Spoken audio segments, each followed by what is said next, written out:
Bible study me, guys. Bible study kay personal ministry man ko mo nang mag Bible study ko. So wala lang sa ako diha sa church karong hapon. So nagbasa mi karon adlaw.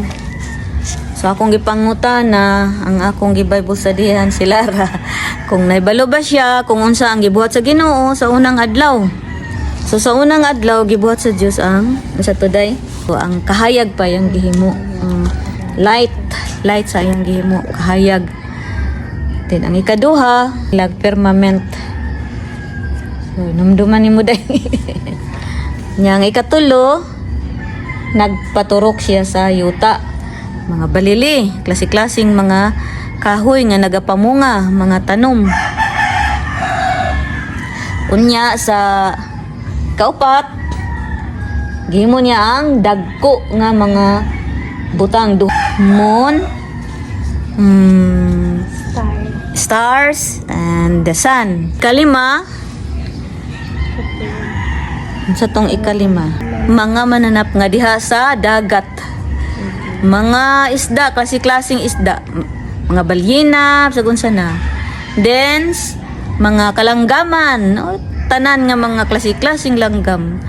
Gibuhat sa Diyos sa ikalima. Bear, sa pani.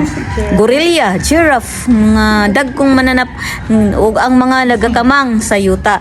Dayon, ningon ang Ginoo nga maghimo tag tao. Sumoto nga naghimo ang Ginoo kang Adan. Pito nga gibuhat sa Dios, nakita niya ang tanan nga maayo kini, no?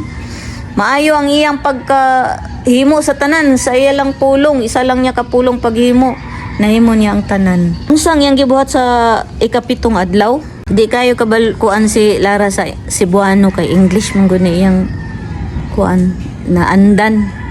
So Cebuano man gud niya akong kuan Bible. Sa ikapitong kadlaw, gipanalanginan, gibalaan o gipahulayan mo na nga ang ikapitong adlaw special day ni Diyos alang sa Ginoo kay mao man ni ang adlaw nga sign nga ikaw ug ako anak sa Dios.